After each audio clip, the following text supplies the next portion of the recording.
National highway 34 पर लगातार हो रहे सड़क हादसों को लेकर क्षेत्र में आंदोलन की तैयारियां तेज होती दिखाई दे रही है।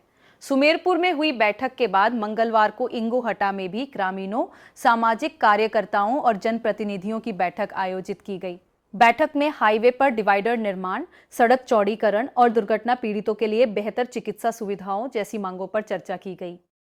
बैठक में मौजूद लोगों ने कहा कि लगातार हो रहे सड़क हादसों के कारण कई परिवार प्रभावित हुए हैं, इसलिए अब गांव-गांव जाकर लोगों को जोड़ने और व्यापक स्तर पर अभियान चलाने की तैयारी की जा रही है। ग्रामीणों का मानना है कि इस मुद्दे पर जनप्रतिनिधियों और आम लोगों की सक्रिय भागीदारी आवश्यक है, ताकि संबंधित विभाग तक क्षेत्र की मांगे प्रभावी तरीके से पहुंच सके।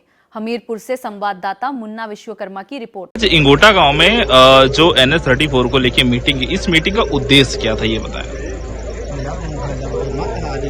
आज दूसरा दिन है हमारी बैठक का और इस मीटिंग का उद्देश्य केवल और केवल यही है कि आम जनमानस की सहभागिता इस आंदोलन में हो और हम इस नेशनल हाईवे से जुड़े हुए जितने भी गांव हैं या ऐसे कोई भी गांव जिनका संबंध या वास्ता इस नेशनल हाईवे से पड़ता है, कभी न कभी उनके लोगों का वास्ता या उनसे जुड़े हुए लोगों का वास्ता, उनके परिवारीजनों का वास्ता कभी न कभी अगर इस रोड से पड़ता है, तो उन सभी लोगों को एक मुहिम में खींच करके लाने की वजह से हम गांव-गांव जाकर के इस मुहिम को बढ़ाने की कोशिश कर रहे हैं। यही हमारा उद्देश्य है।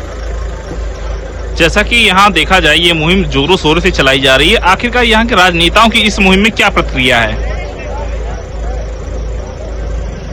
फिर से हम अपनी बात बताना चाहेंगे कि इस मुहिम को लेकर के हमारे क्षेत्र की पूरी जनता एक साथ है और जितना भी राजनेता है वो हमारे साथ एज ए जनता इस मुहिम के आंदोलन को चलाने के लिए आया हुआ है। वो किसी भी पार्टी से संबंध रखने वाला कोई भी नेता हो, कोई भी व्यक्ति हो, कोई भी पदाधिकारी हो, तो वो हर व्यक्ति यहाँ पर आकर के अपनी सहभागिता केवल जनमानस के लिए एक आम जनता के रूप में दिखाना चाह रहा है और दिखा रहा है। गाँव में जो NH 34 को लेके मीटिंग रखी गई थी, इस मीटिंग का क्या उद्देश्य था? मीटिंग इसलिए रखी गई है क्योंकि NH 34 खूनी हाईवे जो अपना है, इसको बनवाने के लिए लगातार प्रयास किया जा रहा है। कल सुमेरपुर में मीटिंग रखी गई थी ताकि लोगों को जागरूक किया जा सके और इस आंदोलन से लोगों को जोड़ा जा सके। और यह मीटिंग आज यहाँ पर इंगोटा में रखी गई है, कल मौदाहा में है, परसों हमीरपुर में है।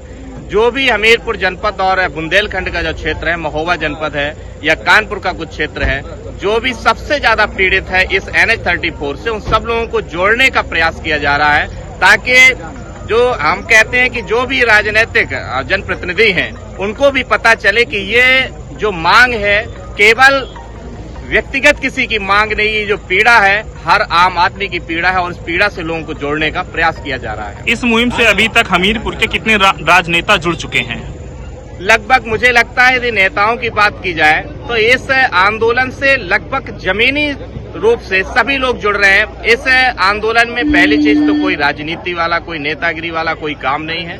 इसमें सभी लोग बुंदेलखंड के वो पीड़ित और वो वंचित लोग हैं जो इस सड़क का लाभ सही से नहीं ले पा रहे हैं और इस खूनी सड़क से जाने कितने परिवार के लोगों को हम लोगों ने खोया है।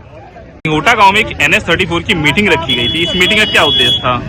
SPM ने आग्रह किया था, साइलेंट पीपुल मूवमेंट आग्रह किया था कि जैसे कल सुमेरपुर में हमने बैठक करी थी, आज इंगोटा करी, कल मौदाहा होगी, परसों हमीरपुर होगी।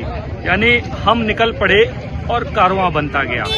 इस मुहिम को लेकर हम चल पड़े हैं, हमारी पूरी टीम चल पड़ी है और साथ में लोग जुड़ते जा रहे हैं। और आप विश्वास करिए, सिर्फ हमीरपुर नहीं, महोबा से, कानपुर से भी लोगों के फोन आ रहे हैं कि ऐसी बैठक और इस आंदोलन में हम सब सहभागी होना चाहते हैं। तो एक जनता ने इस आंदोलन को खड़ा किया है और बड़े आंदोलन की ओर यह जनता का एक मूवमेंट बढ़ चला है। निश्चित रूप से हम सबको सफलता मिलेगी।